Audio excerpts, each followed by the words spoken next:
दूसरों को सबसे पहले पानी नजर आते हैं, इसीलिए virgin easy clean fresh only.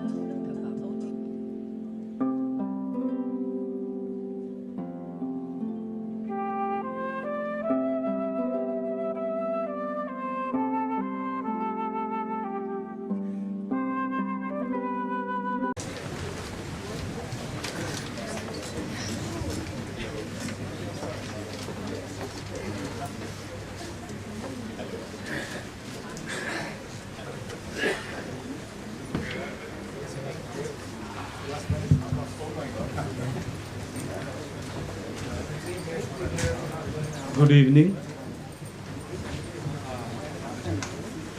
The EC of Skora takes immense pleasure of welcoming Honorable Mr. Justice D.Y. Chandrachud, Mr. Jaideep Gupta, learned senior advocate, and all the ladies and gentlemen present here. I would request Mr. Nikhil Jain, Joint Treasurer Skora, to present a bouquet and give a warm welcome to Honorable Mr. Justice D.Y. Chandrachud. I would now request Ms. Rashmi Malhotra, Member Executive Skora, to present a bouquet to Mr. Jaideep Gupta, learned senior advocate, and give a warm welcome. Today's topic of lecture is on advocacy and professional ethics. I would request Mr. Shivaji Yadav, President Skora, to deliver his lecture. Honorable Dr. Chandrachud, our esteemed Senior Advocate Jaideep Gupta, Secretary Sneha Mukherjee, Vivek Narayan Sharma, Hon'ble Mr, Rashmi Malhotra, Adani Suren, Nikhil Jain, members of the bar, ladies and gentlemen. We are deeply honored that Honorable Dr. Justice Chandrachud and Jaideep Gupta have agreed to deliver a lecture on professional ethics and advocacy. Dr. Chandrachud, one of the finest judges of the Supreme Court of India, and within a short time he has become darling of the bar. He is so popular amongst the members, and he has all the qualities of an ideal judge. When the bar, they have some impression like what the judge should be like. So he tops the list. When in the previous day, when we see the cause list, we always, when which bench our matter has gone or when the cause list, then some of the benches, we are extremely happy when our matter is listed before Honorable Justice Chandrachud. When our Senior Advocate Jaideep Gupta has always been very kind and helpful to the AOR Association, whether it is the magazine of the AOR Association or giving financial assistance to our Supreme Court AOR Welfare Trust. Now I request Honorable Dr. Chandrachud to address the gathering. Thank you.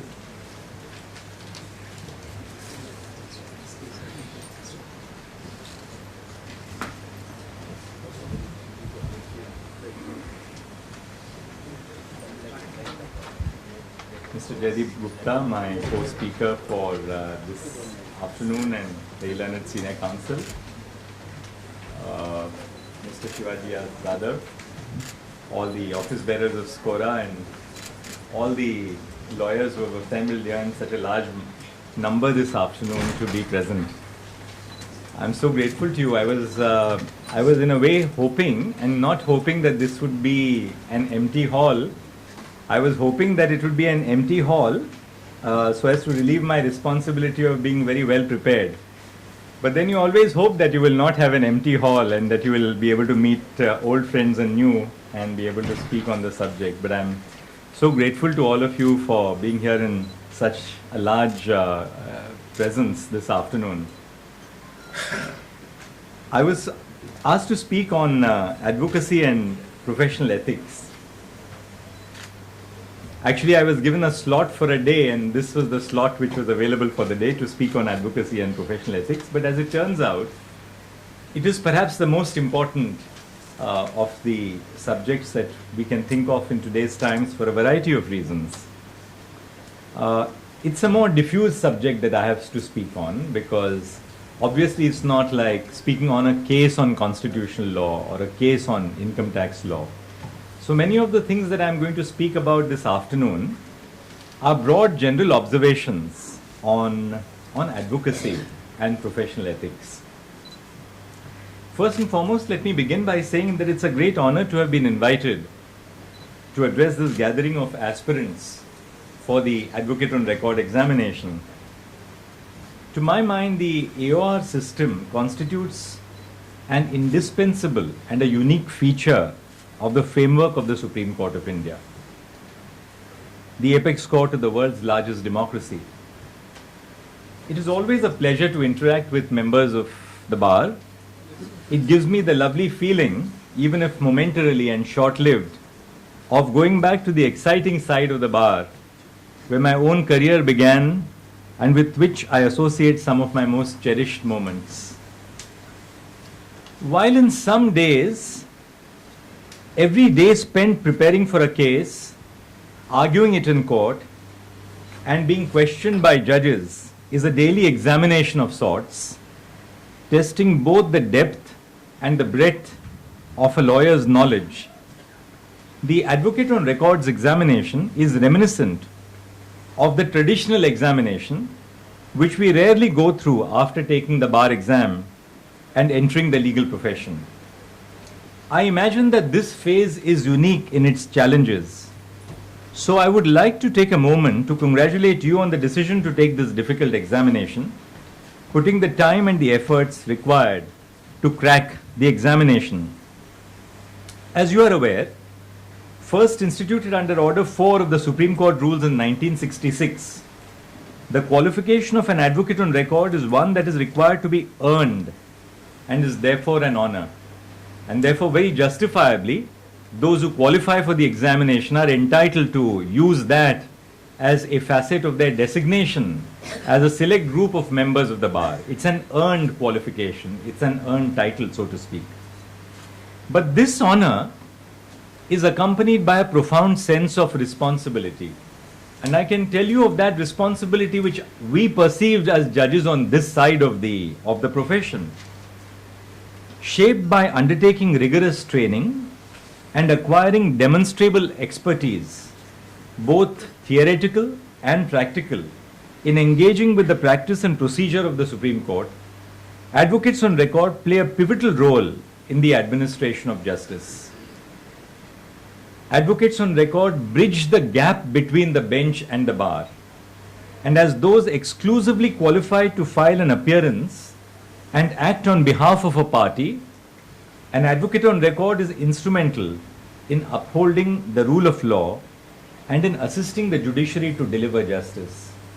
Therefore, first and foremost, let me emphasize the most important facet of the rules of advocacy and of the practice of an ethical practice of advocacy, which is the function of an advocate on record to be an upholder of the rule of law and assisting the judiciary in the delivery of justice. The passage of time, which has brought with it increased case pendency and modern challenges to the dispensation of justice, has only served to cement the significance of the advocate on record system as an integral aspect of the functioning of the Supreme Court. An advocate on record occupies a special place amongst the members of our bar and hence plays a crucial role in the dispensation of justice.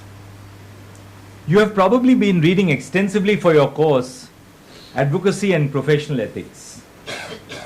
I remain mindful of the fact that this address comes at a time when the AOR examination is around the corner, and hence I will keep my address short. Nonetheless, in doing so, I hope to leave you with an understanding of the significance of the role of an AOR within the Indian legal system, particularly in the context of advocacy and ethics.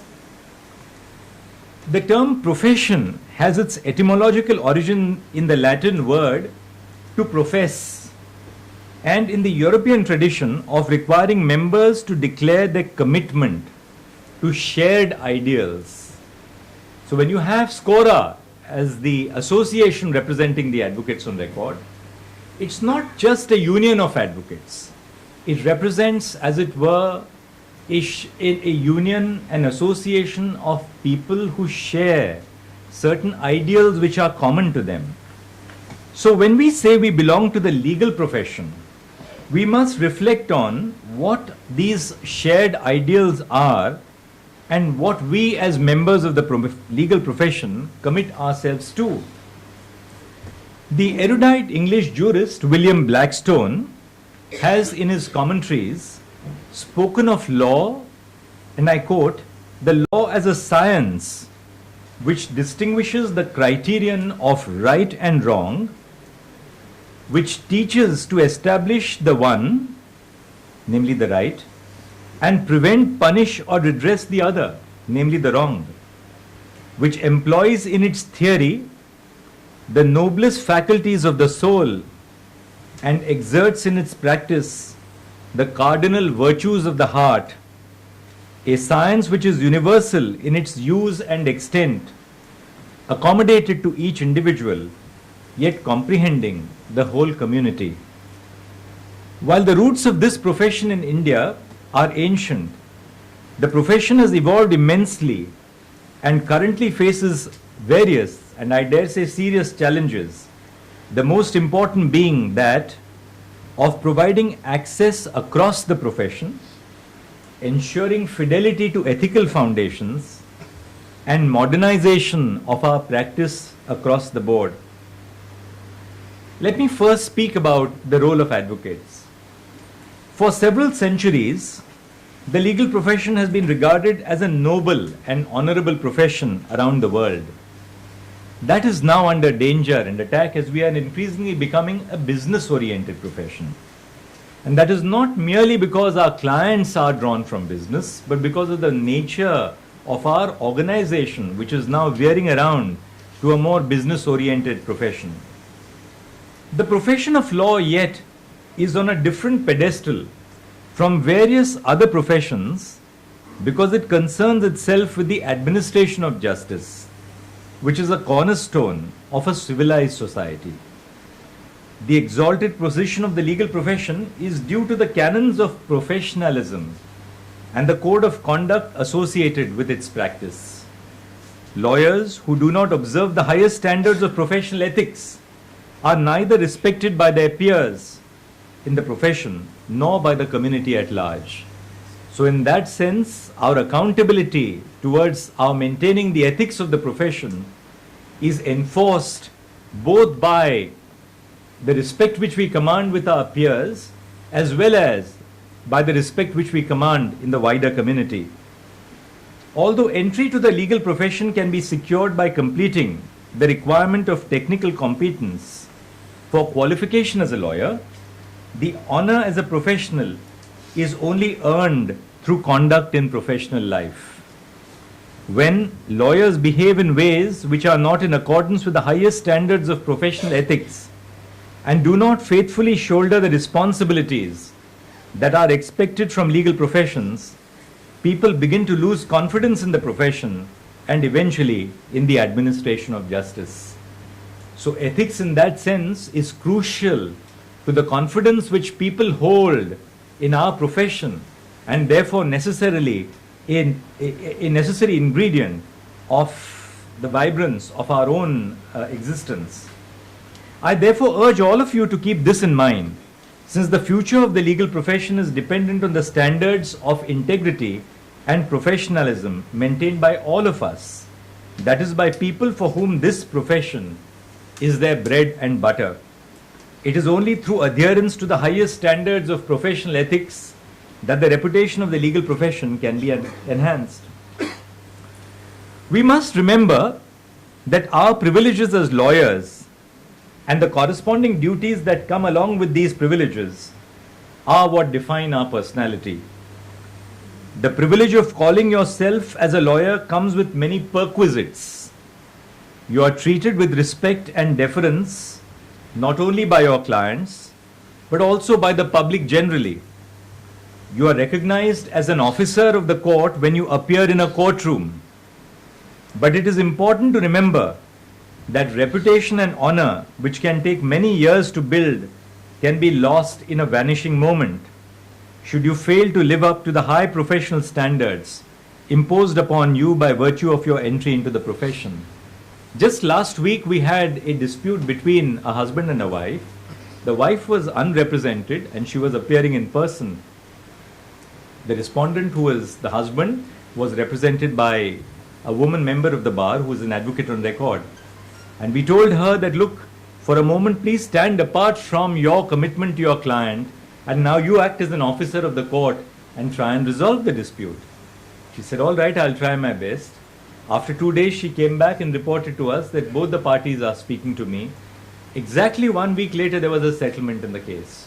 So that really, to my mind, that short little hearing on 3 or 4 different dates which led to a settlement reflected to me the highest commitment in that sense of an advocate on record, not merely to her own client, but to the fact that she was then acting as an officer of the court, and she was able to discharge a multiplicity of roles which the court had imposed upon her, namely of being an advocate for the client, at the same time being fair to the court, of being fair to an opponent against whom she had been engaged, and above all, being a fair exponent of the community's sense of justice in the advocate on record system.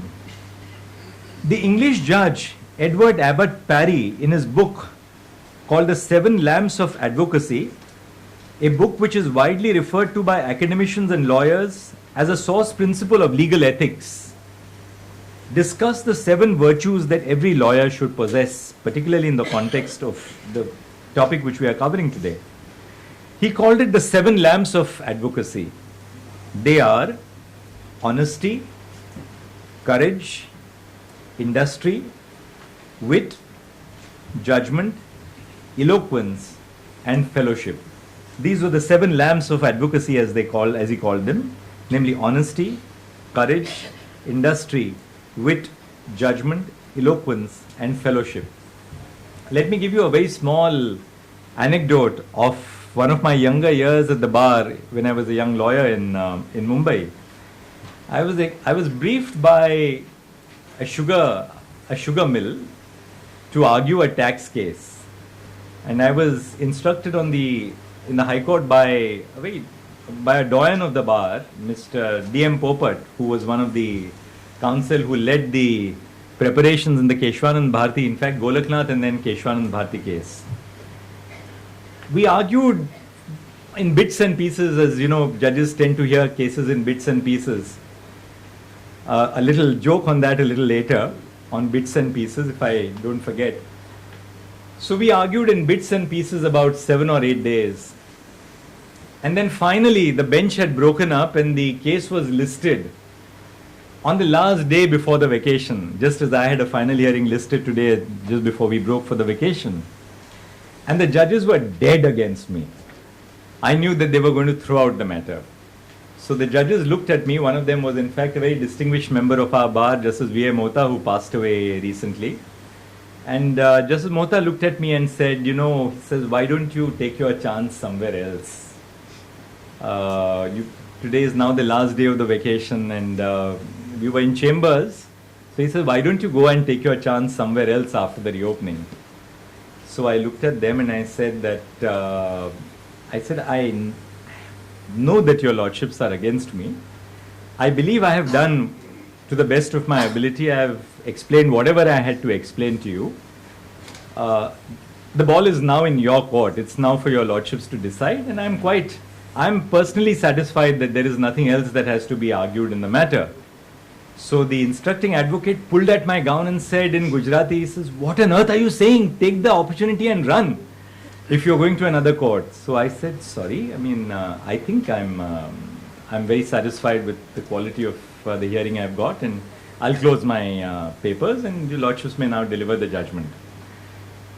So they looked at each other and the judges said, well, that is very fair of you, but to be very honest, we are very tired now of writing another judgment in the vacation. So anyway, we are now going to treat it as a D-part heard, and you can let the matter run its course. So the matter was made D-part heard. We went before a new bench and we succeeded, and my client got a full refund. So that also reminds you that every litigation every case has a kundali ultimately. But most important, what I wanted to tell you about this incident was that though I would have possibly lost the client and perhaps the solicitor who was instructing me, I gained in my stature before the learned judges who were instructing me. And not merely did I not lose that client or the solicitor, but they continued to brief me almost all through until I became a judge of the Bombay High Court. So in that sense, your sense of commitment to the cause of justice, and this is something which we tend to forget a lot in terms of our own ethics, that your sense of commitment to the cause of justice is much higher than, in that sense, your commitment to your client, for the simple reason that your satisfaction as a lawyer is because you are competing with yourself. Very often as lawyers, we believe we are competing with an opponent. But I've always felt, and similarly as a judge as well, as a judge you don't compete with anybody at all, because you don't have to, you're not paid to get an outcome. As a lawyer, you are paid to get an outcome, but your competitor is not your opponent. Your competitor is your own conscience and your own ability. And I think that is something which we need to bear in mind. Before I go on to the next part of my lecture, I'll tell you something about this bits and pieces advocacy. We had this very distinguished Chief Justice in the Bombay High Court, and what he would normally do is that he would normally open up one case, hear it for about 45 minutes, then hear another case, hear it for about 45 minutes, so he would have about 20 to 25 part-heards going on at any given point of time. I found it very disconcerting when I sat with the learned judge, for the simple reason that I feel that if you have one part-heard, finish it, complete the judgment and be done with it. You know, you're rid of your responsibility. But this judge had this ability to keep 20 or 25 part-heards, the pot boiling for different lawyers. Of course, the lawyers were very happy because they got 25 different sets of fees in different matters over, say, 3 or 4 months. Until one day Mr. Sorabji came to the Bombay High Court to argue a case. And in the evening there was this event at the bar like you are having today. So we met Mr. Sorabji over a cup of tea. So in his very inimitable style, he tells me that, you know, this judge you are sitting with reminds me of a motor mechanic. So I said, why is that, sir?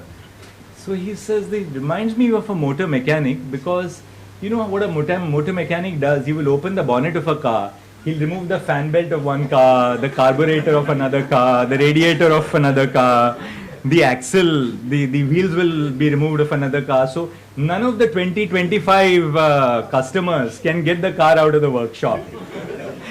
Having done that, he will then start reassembling the car one by one. He says that's what is happening in. So that's about the bits and pieces. All right, back to our discussion. Now the role and duties of advocates has been beautifully elucidated by Justice Denning in that classical judgment called Rondell versus Worsley in 1967, 1 QB 443 in the Court of Appeal. And I just want to read out to you a little extract from the role and duty of an advocate.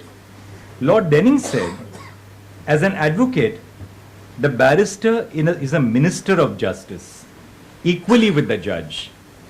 He has a monopoly of audience in the higher courts. See how true it is about what you do as advocates on record.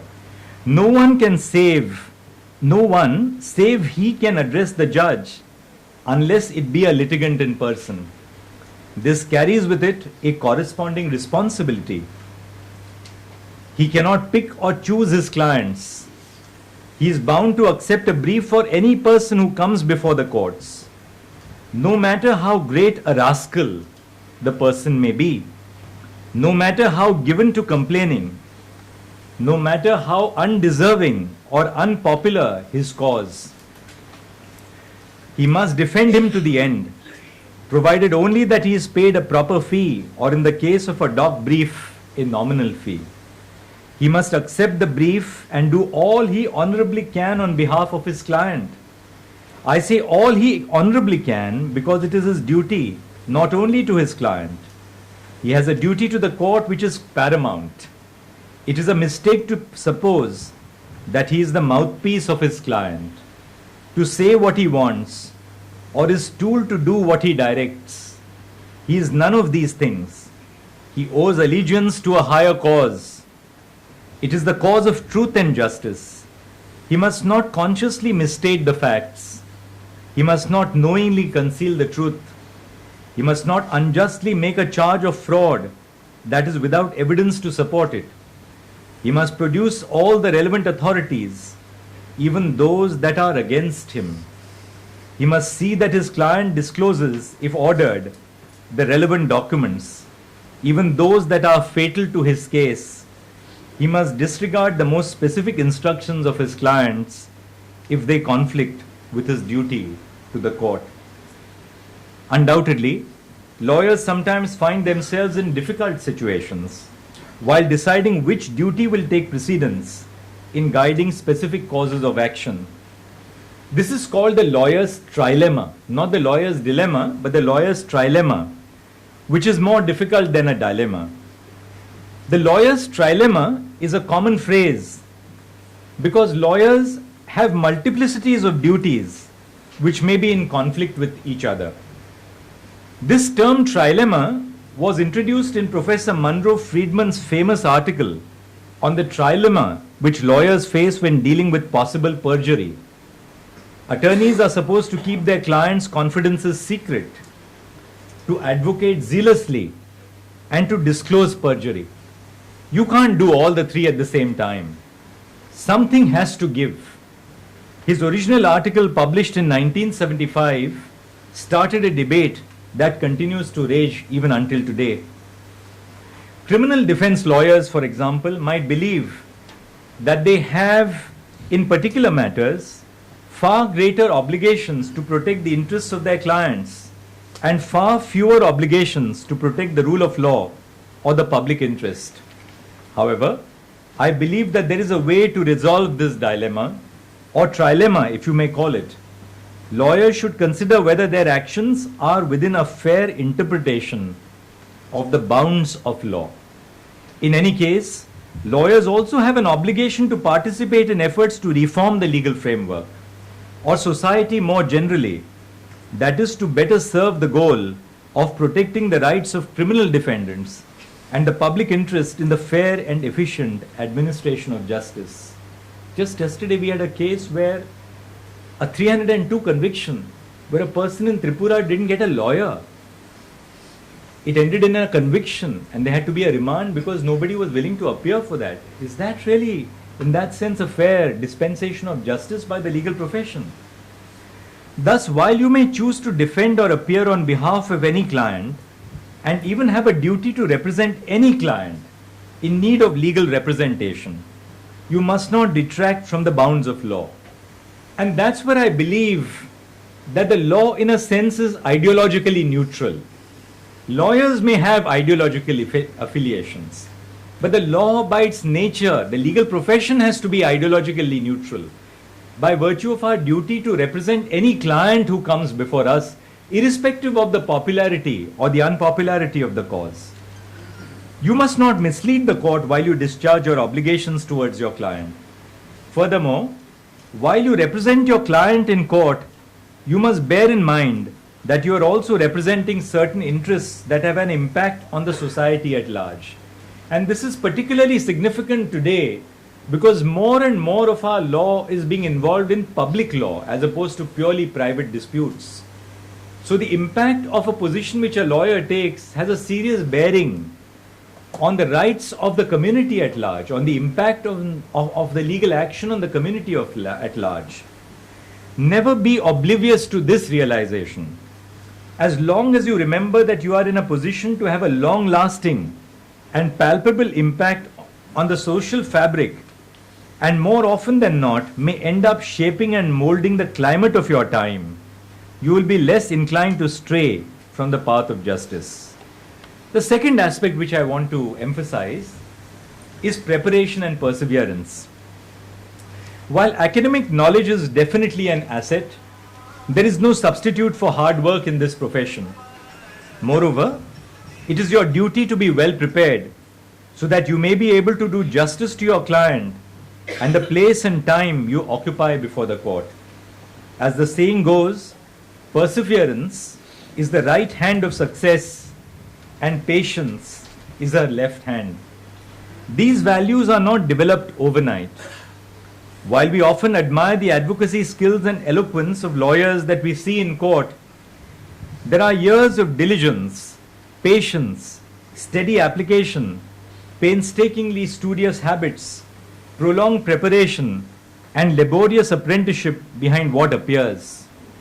The strenuous and hard toil that the busy lawyer must undergo in studying the record, preparing cases, and looking up references are seldom remembered when others envy her success and good fortune. Lawyers at the beginning of their career should build the skills from scratch by hard work and persistent labor. The process of rigorous learning that you are now undergoing as a part of the preparation for the AOR exam must continue for the rest of your professional lives. In that sense, we are students every day of our lives. For me, I was appearing in 65 different examinations on the last day of the term.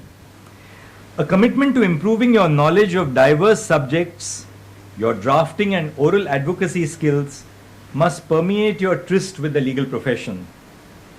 Spend time in courts listening to good argumentation and observing the subtler and finer points of advocacy. Watching judges discern the crucial points of fact and law and apply legal principles is also a learning process. There is much to learn from respected seniors and even talented juniors in this profession.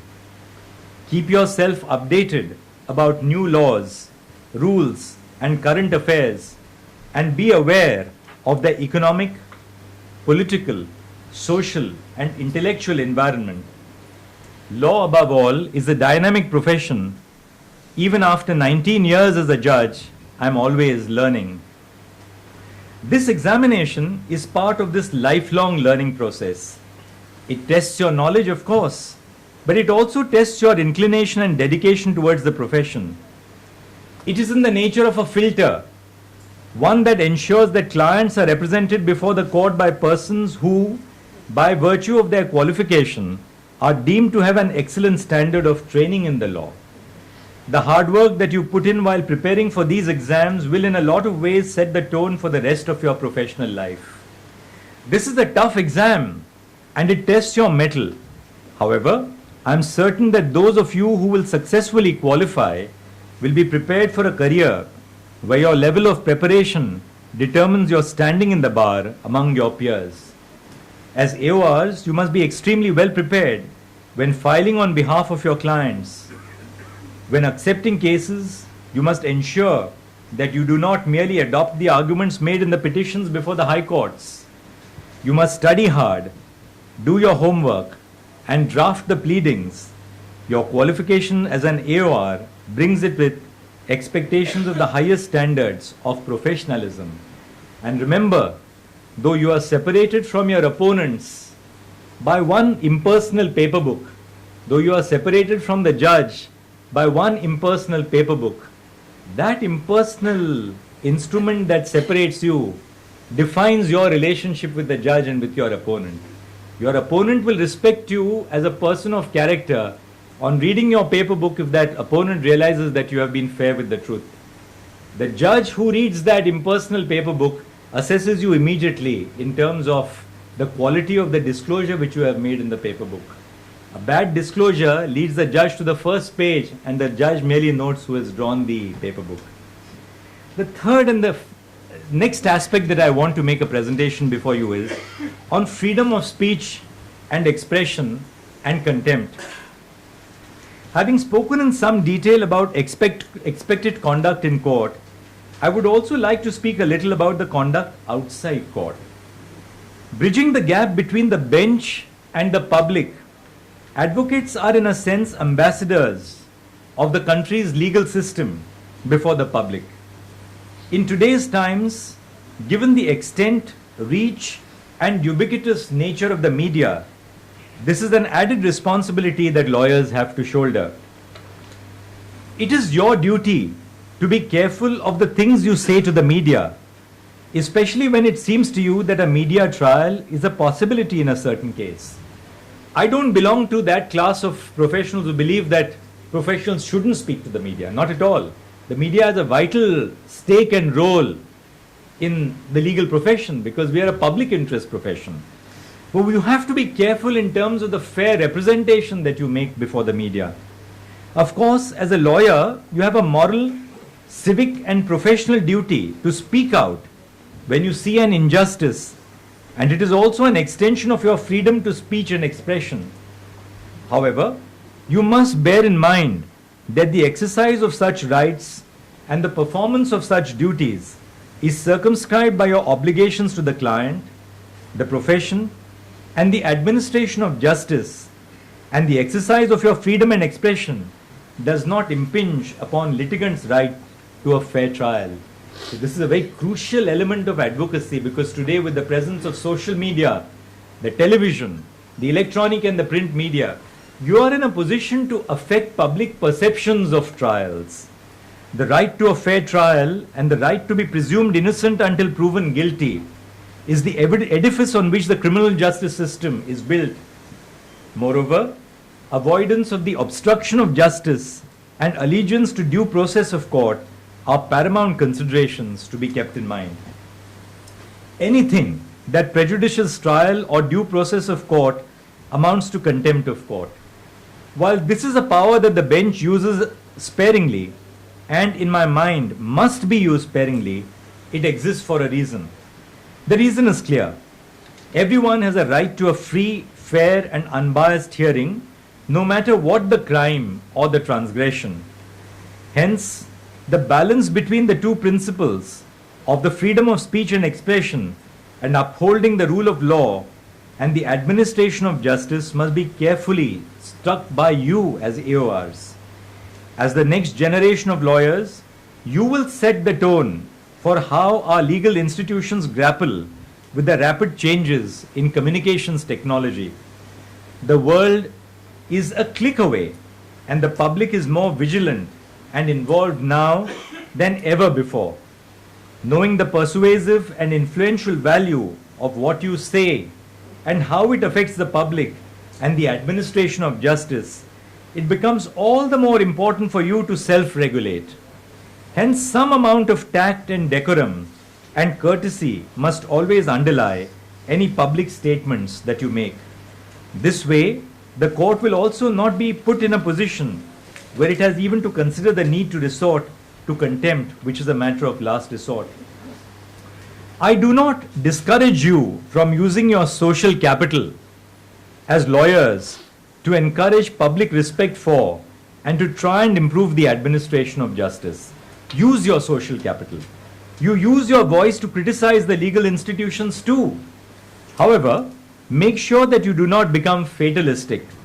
The law is an institution worth protecting, and you as lawyers must seek to ensure that people believe in the institution and repose faith in the institution. The criticism and disenchantment can also be channeled into constructive feedback and being a participant in improving the system. Actively contributing in reforming the system is also an apt response to the criticism of some that the AOR institution merely creates a rent-seeking intermediary that extracts rent by letting out its name and adding no value to the system. So let's be very clear that we do not reinforce this cynicism of this system becoming a rent-seeking intermediary. In the next aspect, I want to spend a few minutes on pendency. The Supreme Court of India is the highest court of appeal in the country. As such, the volume of cases received by the court on a daily basis is numerous. You've all seen what happened in the court today itself, the last day of the last week.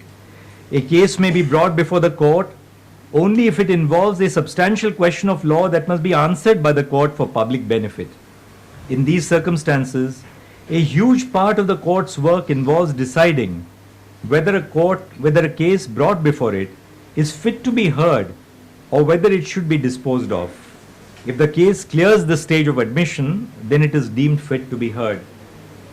The responsibility which is cast on an AOR before the Supreme Court of India gains added importance in the context of the staggering case pendency that the institution is required to grapple with. According to data aggregated 1 week ago, there are 58,168 matters pending before the Supreme Court alone. This includes both admission matters as well as regular hearing matters. While the judiciary has taken measures to combat pendency, the battle cannot be won without reinforcement from lawyers, especially the advocates on record. It is the duty of AORs to file case briefs that are cogent and precise in order to enable the court to ascertain the issue at hand and decide on admission in a time-efficient manner.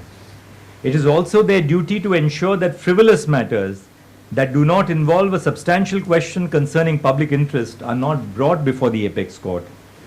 This is particularly significant in the light of the alarming increase in the number of cases being filed before the court that do not appear to fulfill this criterion. Studies documenting the deteriorating state of access to justice in our country have shown that the sheer case pendency is a systemic problem and therefore is one that demands implementing enduring reforms driven by concerted and collaborative action. For the judiciary to continue to dispense justice effectively and to fulfill its constitutional mandate of safeguarding the rights of ordinary citizens, the bar and bench must unite. If we do not unite, our own dysfunctionality will lead to the dysfunctionality of the system. The need of the hour is to unite in working towards solving a problem that threatens the ability of the system to deliver timely justice. As one of the most important and principal stakeholders in the judicial process, AORs can be the forces of transformation and must engage in a fine balancing act to assist in alleviating case pendency. As those exclusively entrusted with filing cases before the Supreme Court, AORs can commit to a number of measures that will positively inform the adjudicative process. This necessarily includes being foremost guided by the principles of professional responsibility and ethics in their conduct. It is a commitment that also entails that a number of conflicting interests, including individual monetary considerations and self-interest, the practice of filing frivolous cases, is balanced against the larger public interest to the court and to the litigants at large. Finally, let me deal with ADR. Another avenue through which AORs may assist the court in reducing pendency is by suggesting alternate dispute resolution as viable alternatives to litigation to their clients in matters that do not involve significant public rights and duties. In other words, in matters that do not involve a substantial question of law concerning public interest, ADR mechanisms such as arbitration, mediation, and conciliation may be more effective ways of resolving disputes. And by mediation and conciliation, I do not only refer to formal mediation and conciliation under Section 89, but the informal give and take that takes place between lawyers in the coffee room, when you talk to each other in the corridors, in trying to resolve disputes between their clients. Although it is not impossible that private disputes may in certain cases involve substantial questions of public or constitutional law, there is a large volume of private disputes that do not entail such considerations and may hence sorted out be through an ADR mechanism that would also allow more time and consideration to the needs of parties and therefore better safeguard the interests of clients. The cumulative effect of such conscious choices to move away from litigation would not only result in a significant reduction in existing pendency before the courts, but also a decline in the number of matters being filed before the courts on a daily basis. This is where the role of lawyers and AORs in particular comes into question. It is important that AORs explain the possible outcomes of litigation and present clients with a realistic timeline for adjudication of matters before the Supreme Court in order to enable them to make an informed decision. I think that's another very important facet, namely your ability to communicate with your client, to enable your client to make an informed decision for herself or himself. In pursuance of a lawyer's duty to the court, he or she must value the time of the court as well as that of the litigant. This is only possible if clients are informed of the most efficient and viable options, alternative to litigation in court, while also impressing upon them that judicial adjudication remains a last resort option. In this way, the assistance of the AOR as well as of the lawyer in the construction and maintenance of a judicial system that is both efficient and responsive to the needs of the people is indispensable and invaluable. One of the last thoughts I would like to leave you with is the importance of your solemn duty to engage in pro bono work. India as a country is riddled with myriad forms of inequalities and injustices. We spoke about that just this morning in the judgment which I delivered on the Karnataka reservations while upholding the reservations for the SCs and STs. These inequalities are also manifested in disparities in access to justice. The problem of access to justice is deep and pervasive in India and has affected the ability of the legal system and judicial process to respond to injustice. Compounded with the grave problem of pendency of litigation in India that has engulfed the legal system, there is an urgent need for reform at various levels, including the involvement of various important stakeholders, including advocates. Access to justice and quality of the legal process is largely in the hands of legal practitioners. If the legal profession were to be likened to any other business activity, then a large number of citizens who do not have the financial means to appoint the best lawyers would either be unrepresented or poorly represented. On the other hand, fierce loyalty to clients and overzealous representation may harm opponents, affect third parties, and the general public by adversely affecting the delivery of justice. We must not forget that law is above all a noble profession, and that lawyers, by virtue of their training and profession, are in a best position to make a substantial difference to the cause of access to justice due to their exposure and understanding of the judicial system and the legal process.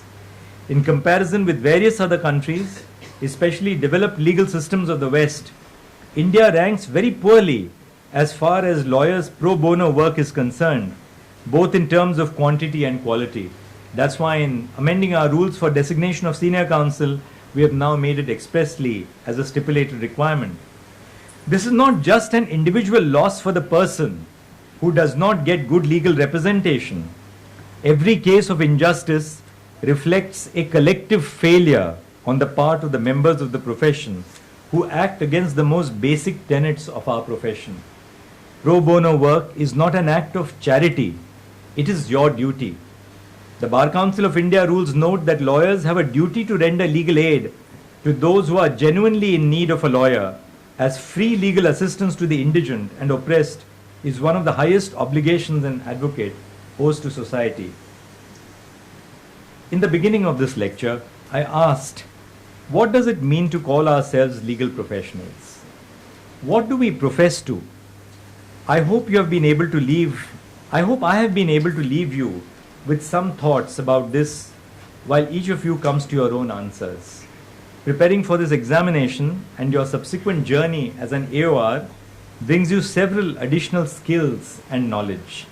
I sincerely hope that it will be used in accordance with the highest standards of the profession towards assisting in furthering the cause of justice.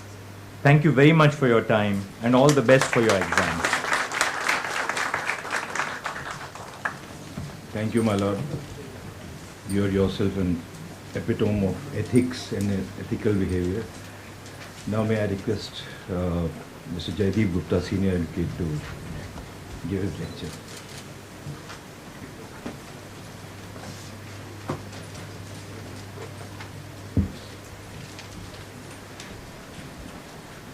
My Lord Justice Chandrachud, Mr. Shivaji Yadav, President, Mr. Snehashish Mukherjee, Secretary, and all my colleagues and friends here.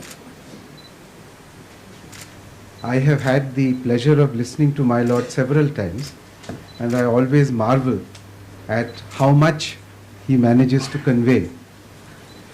And therefore today, briefly, we were a little alarmed to hear that his judicial duties might take him away from us, take him away from this particular event. But he considered it so important to be with you today that he has adjourned a matter to tomorrow morning, the first day of his vacation, so that he can be here and he can share your thoughts with you. We are really grateful for that. I am passionate about advocacy training, but I found on going through the materials that one has that the examination that you are about to face is hardly about advocacy principles and almost exclusively about professional ethics. Of course, before I proceed any further, I must note that there is very little guidance given to the person who is going to take the exam, particularly the professional ethics exam, in any document which is available anywhere. Which is why it is perhaps the most difficult examination in the batch of examinations that you have to take. It is an examination without any syllabus, and it is of course a subject which is diffuse in content compared to most legal subjects. So I have to move on to the ethics aspect of this topic more than the advocacy aspect of it. But I cannot resist taking you through a small part of the advocacy training program that we do, which is an ethical exercise. So we do this because there is nothing called unethical advocacy. That's not advocacy at all. There is only ethical advocacy. Advocacy is to persuade the court and to help it come to a just solution. There is no question of coming to a just solution by following any unethical practices. So therefore, as part of advocacy training, we postulate an ethical exercise, and I shall start by telling you the ethical exercise, and later on at the end, after we have discussed some of the aspects of the law of ethics, I would suggest an answer. The ethical exercise is something which you are very familiar with. In a particular matter where the petitioner is in India and the respondent has come in from abroad, a crucial hearing is to take place tomorrow, and your client, the petitioner, thinks that he will have an advantage if he can knock off the hearing tomorrow, because the respondent will then be in a quandary. He or she will have to go back and therefore will be at a disadvantage.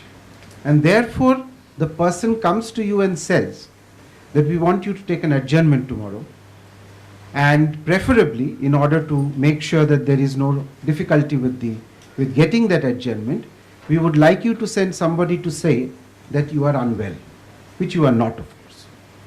Now, this is the ethical exercise that we pose to our trainees and participants, and I would like you to keep that somewhere at the back of your mind as we discuss this issue a little further.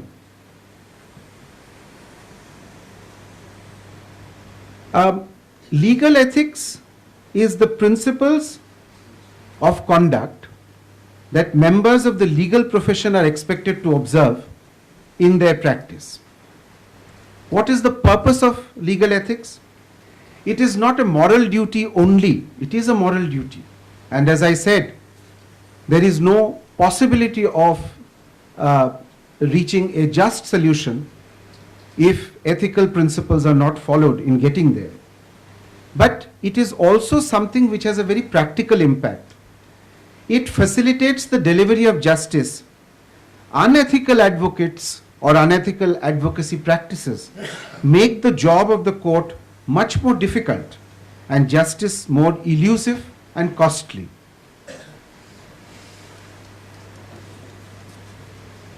Now, the substance of the subject, as far as you are concerned, comes primarily from the Advocates Act and the Bar Council rules. Since you are all studying for the examination now, I am reasonably confident that you are aware of the various provisions of the Advocates Act and the Bar Council rules which deal with the subject of legal ethics. You would have seen from the Bar Council rules that it can be summarized into 4 sets of duties. One is the duty to the court, the second is the duty to the client, the third is the duty to the opponent, and fourth is the duty to your colleagues. This is of course what the Bar Council rules deal with. As my Lord has indicated, there is a social dimension to what you do, so therefore there is a duty to the justice delivery system, not court. I mean, this is not a technical duty to the court in a given litigation, but an overriding duty to the justice delivery system, as he was speaking about, and a social duty. Why is it that the question of legal ethics is complicated? It is complicated because there are the possibility of conflicts. But most of the rules do not conflict with each other. There is one essential conflict at the heart of the matter, and that is the conflict between your duty to your client and your duty to the court. This is the core conflict, and the ability to deal with this conflict determines whether you can effectively be an ethical advocate or not. The most colorful formulation that has ever been attempted to describe a lawyer's duty to a client is an extreme one, which is attributed to Henry Lord Brougham, who was in 1820 defending the Queen of England, Queen Caroline, who had been charged with adultery by the King, George IV. Her conviction would have resulted in her divorce from the king and from the loss of her title. So he threatened to disclose that as heir apparent, the king had married a Roman Catholic which would have led to the forfeiture of his crown, according to the law of the times. He threatened that if exposure of the king's illicit marriage was necessary to protect the queen, he would not hesitate to do his duty. Because of the circumstances which were prevailing at the time, it could have meant that civil war would become inevitable. In this context, he made a very, very extreme formulation of what is now known as the traditional aspiration of zealous advocacy. He said, an advocate in the discharge of his duty knows but one person, and that person is his client. To save that client by all means and expedients, and at all hazards and costs to other persons, and to himself, is his first and only duty. And in performing this duty, he must not regard the alarm, the torments, the destruction that he may bring upon others. Separating the duty of a patriot from that of an advocate, he must go on reckless of the consequences, though it should be his unhappy fate to involve his country in confusion. As you can see, this is an extreme statement, and that is explained by the circumstances of the case. But inspired by this formulation, generations and centuries of lawyers have followed or have formulated what we can call the traditional aspiration of zealous advocacy. This remains a fundamental principle of the law of lawyering and the dominant standard of lawyerly excellence amongst lawyers even today. If you want to understand this aspect in any depth, I would suggest either looking at the third restatement of the law governing lawyering, which is an American restatement, or the ABA canons of professional ethics. Now, Lord Brougham did not suggest, and nobody has ever suggested, that there are no lawful limits on zealous advocacy. But lawful limits is one thing, but ethical advocacy, fairness, reasonableness, etc. is something different. So in the Indian context, we find that this principle of protecting your client's interest has been formulated in the rules as follows. It shall be the duty of an advocate to fearlessly uphold the interest of his client by all fair and honorable means. Now that becomes very critical. Without regard to any unpleasant consequence to himself or any others. He shall defend a person accused of a crime regardless of his personal opinion as to the guilt of the accused, bearing in mind that his loyalty is to the law, which requires that no man should be convicted without adequate evidence. This, as some of you would have identified, is Rule 15 of the Bar Council rules on ethics. But in doing so, the limits that are drawn by the phrase honorable and fair is not easy to define. I might try to summarize some of the rules which might come under this. His duties to the court that might conflict with his duty to his client includes his duty not to influence the decision of the court by any illegal or improper means. That is the third rule. His duty not to enter into any private communication with the judge relating to pending cases. That's also part of the third rule.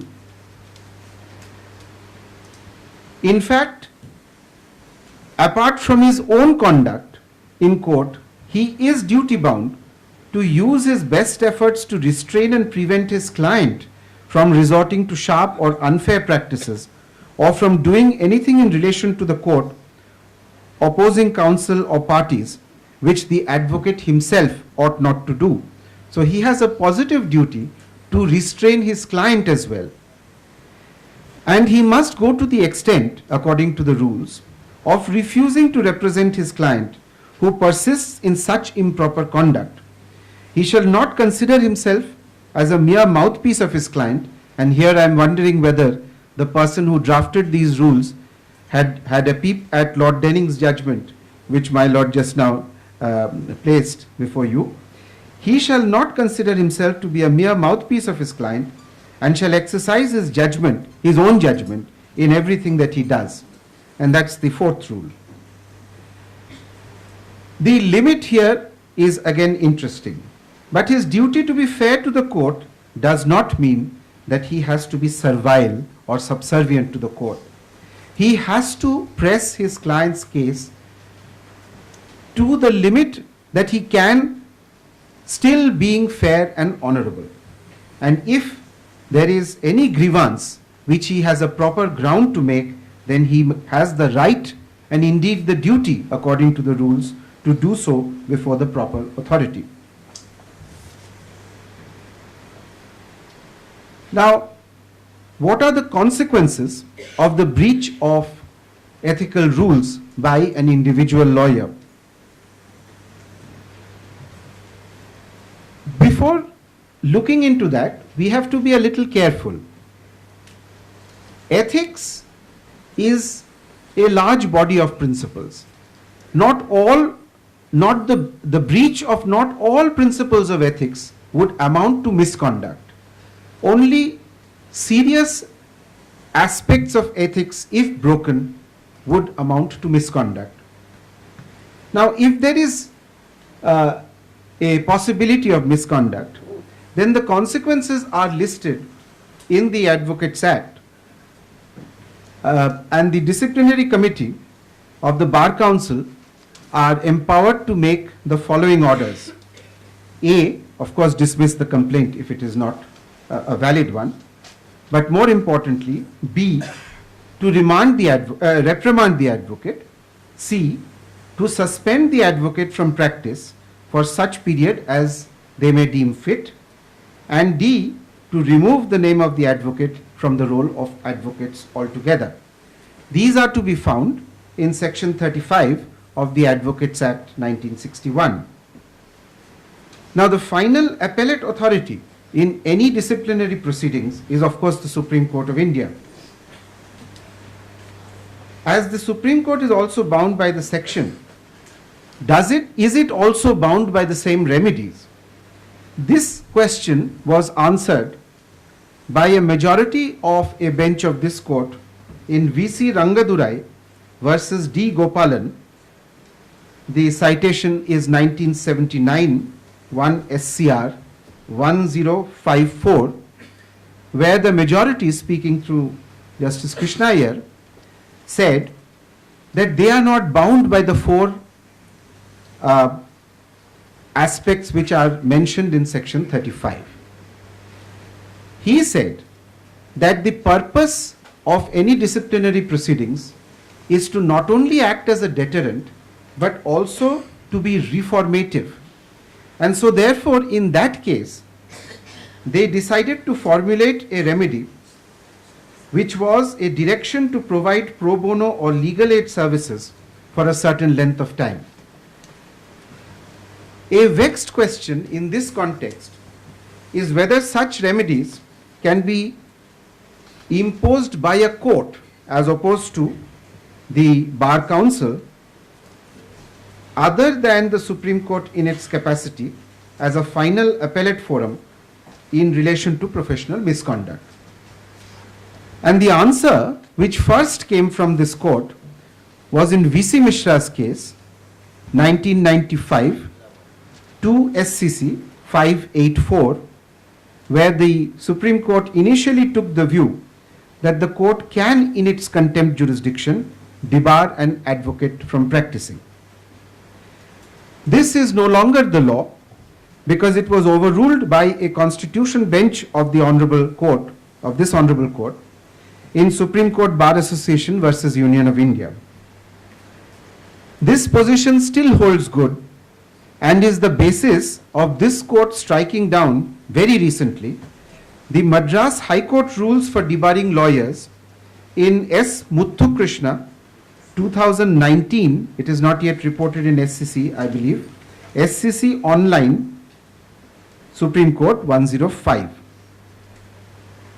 One small but very important point from the perspective of today's audience is that Rule 10 of the Supreme Court rules relating to advocates does permit this court to revoke the authority given to an advocate on record. So it is possible to use that rule in order to impose a punishment as far as advocate on records only are concerned. But other than that, there is no recognized power by which the court can punish the lawyer for maybe for contempt, etc. Now, in this background, and keeping in mind the essential conflict that I have spoken of, let us come back, before I conclude, to the problem that I posed at the beginning. Clearly, the first problem with the instructions that the client has given the lawyer is that the lawyer was asked to make a false statement in front of the court, namely that he was unwell when he wasn't unwell.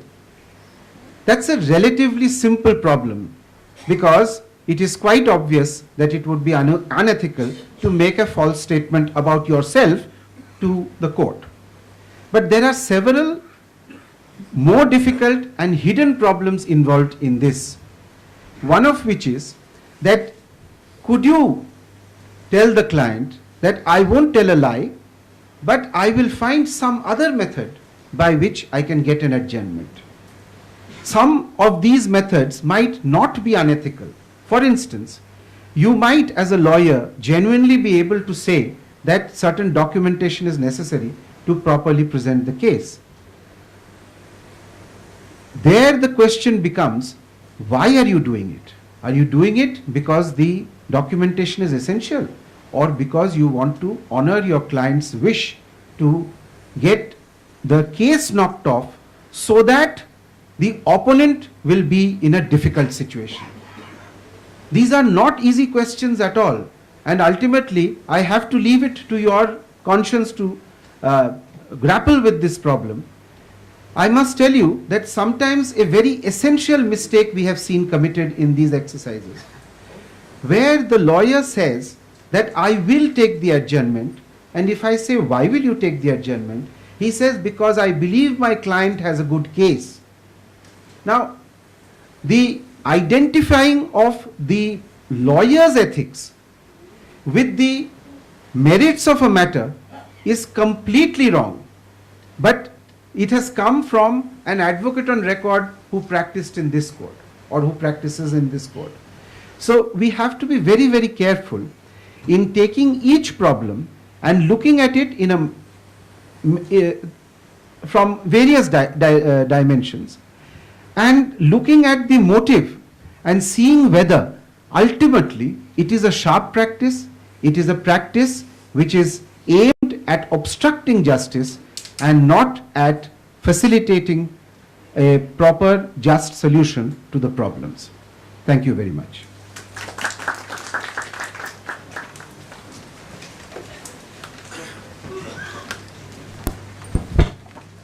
I, Al-Damishwin, Member Executive SCORA, take this opportunity for and on behalf of SCORA to thank Hon'ble Mr. Justice D.Y. Chandrachud, Judge Supreme Court of India, for gracing the occasion with his valuable time and enlightening us with his enriched experience and knowledge on today's topic. I also thank Senior Advocate Mr. Jaideep Gupta for shedding light on the importance of professional ethics in the road to becoming a successful lawyer. At the end, as it is said, that every show is no show without a good audience, and therefore I would wholeheartedly like to thank this august gathering for sparing their time and attending this lecture series and making it a grand success. I wish all of you all the very best, and you may all please join us outside for high tea. Thank you. Thank you. Bye. Bye. Bye, Jaideep. See you. Bye. You know, I had wanted to Mumbai in those days. I had such one, and I come to your house in Calcutta to get the settled, that we had long conferences to prepare the case. Just before I became a judge in 2000, must have been 97, 98. It's so stuffy in here.